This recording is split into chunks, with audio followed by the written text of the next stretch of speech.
જય શ્રી કૃષ્ણ મિત્રો, કેમ છો બધા? મજામાં? આજે આપણે બનાવશું દહીં તીખારું. દહીં તીખારું બનાવવા માટે આપણે બધી આ વસ્તુઓ જોશે, એ તમને હું બતાવું. દહીં તીખારું બનાવવા માટે આપણે જોઈશે દહીં. આ 2 જણા માટે મેં લીધું છે દહીં. પછી ડુંગળી, લસણની કટકી, ધાણા, મરચાં અને આ રોજિંદા મસાલા, હળદર, મરચું, ધાણા જીરું અને મીઠું. તો ચાલો આપણે દહીં તીખારું બનાવવાની શરૂઆત કરીએ. ચાલો મિત્રો, આપણે દહીં તીખારું વઘારવા માટે તેલ આવી ગયું છે.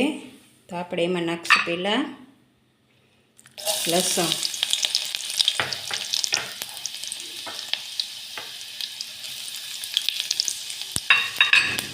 લસણ બ્રાઉન કલરનું થઈ જાય પછી આપણે નાખશું એમાં રાઈ જીરું.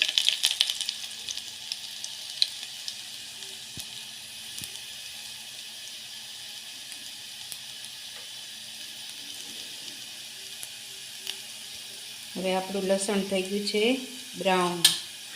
આપણે નાખશું રાઈ જીરું.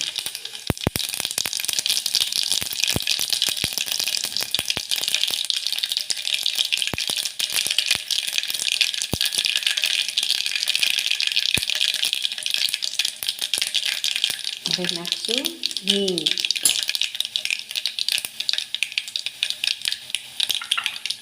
નાખશું લીલા મરચાં.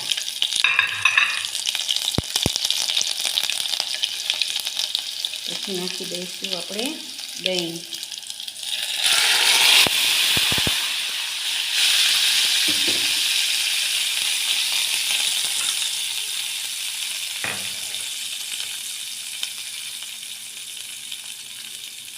પછી નાખી દઈશું બધા મસાલા.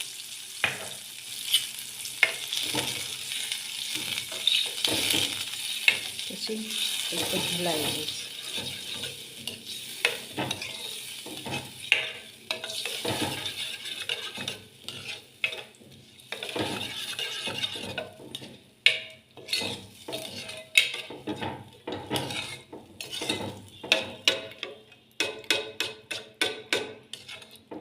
અને ધીમા તાપે બધો મસાલો મિક્સ કરવાનો, નહીંતર છે ને દહીં ફાટી જાય.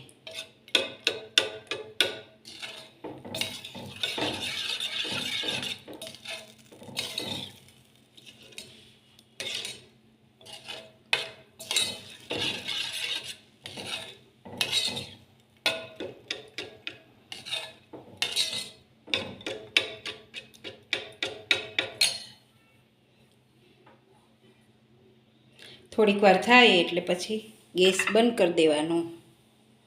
નાખી દેવાના વાલા ધાણા. થઈ ગયું આપણું દહીં તીખારું તૈયાર.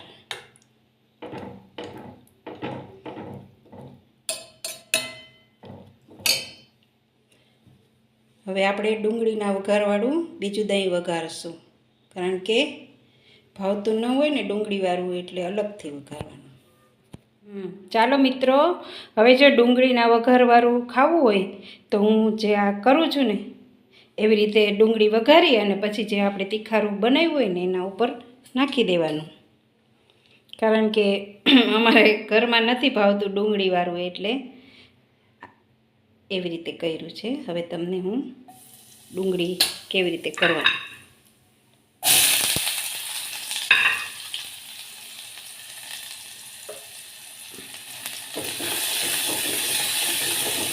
ડુંગળીને લાઈટ ગુલાબી થાય ને ત્યાં સુધી સાતળવાની. આપણી ડુંગળી બ્રાઉન થઈ ગઈ છે. પછી આપણે ગેસને કરી દઈશું બંધ.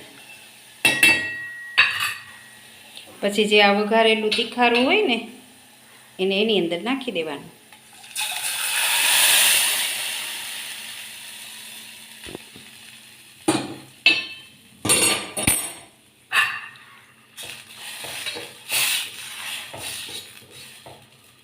આ બની ગયું ડુંગળીવાળું.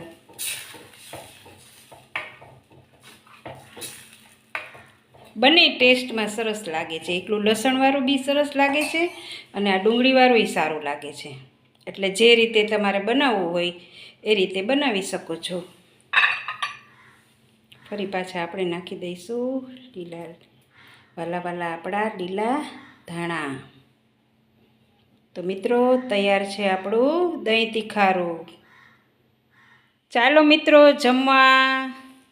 તીખારું, રોટલો, ગોળ પાપડી અને લસણિયા ગાજર. ચાલો જમવા.